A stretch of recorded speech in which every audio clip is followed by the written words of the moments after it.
মাদারীপুর ১ শিবচর আসনে বিএনপির মনোনীত প্রার্থী কামাল জামান মোল্লার মনোনয়ন স্থগিতাদেশ প্রত্যাহারের দাবিতে শিবচরে অনুষ্ঠিত হয়েছে এক বিশাল জনসমাবেশ। শুক্রবার বিকেল ৪টা থেকে শুরু হয়ে সন্ধ্যা ৭:৩০ পর্যন্ত চলে এই সমাবেশ। শিবচর পৌরসভার হাতিরবাগান মাঠে আয়োজিত এই সমাবেশে অংশ নেন হাজারো নেতাকর্মী ও সমর্থক।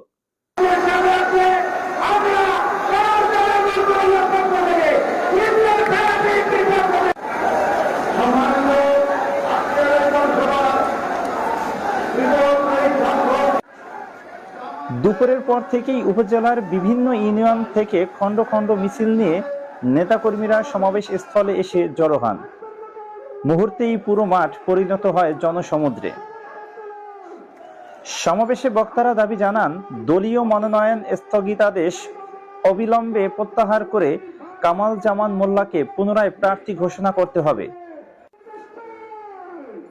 গত ৩ নভেম্বর বিএনপি সারা দেশের ২৩৭টি আসনে প্রার্থী ঘোষণা করে, যার মধ্যে শিবচর আসনে মনোনয়ন পান কামাল জামান মোল্লা। কিন্তু পরদিনই বিএনপির যুগ্ম মহাসচিব রুহুল কবির রিজভী আহমেদ স্বাক্ষরিত এক বিজ্ঞপ্তিতে অনিবার্য কারণ দেখিয়ে তার মনোনয়ন স্থগিত করা হয়। এই সিদ্ধান্তের বিরুদ্ধে প্রতিবাদ জানাতেই অনুষ্ঠিত হয় এই সমাবেশ, যেখানে প্রধান অতিথি হিসেবে উপস্থিত ছিলেন নিজে কামাল জামান মোল্লা।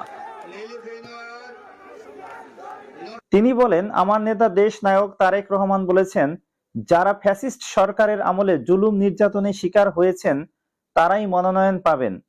তিনি তার কথা রেখেই আমাকে মনোনয়ন দিয়েছেন, কিন্তু কুচক্রী মহলের ষড়যন্ত্রে আমার মনোনয়ন স্থগিত করা হয়েছে।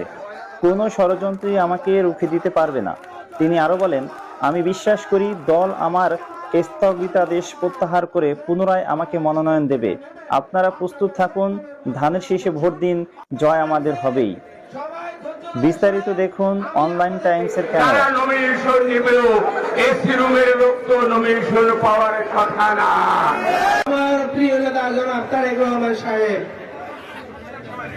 এবার সে ওয়াদা দিয়েছিলেন, এবার সে তাদেরকে নমিনেশন দিবেন যারা রাজপথ আন্দোলন সংগ্রামে ছিলেন, যারা আন্দোলনের সঙ্গে বলিষ্ঠ ভূমিকা রেখেছিলেন, যারা জেল খেটেছেন, যারা একাধিক মামলা খেয়েছেন, যারা দলের সাথে ছিলেন, তাদেরকে সে মূল্যায়ন করবেন।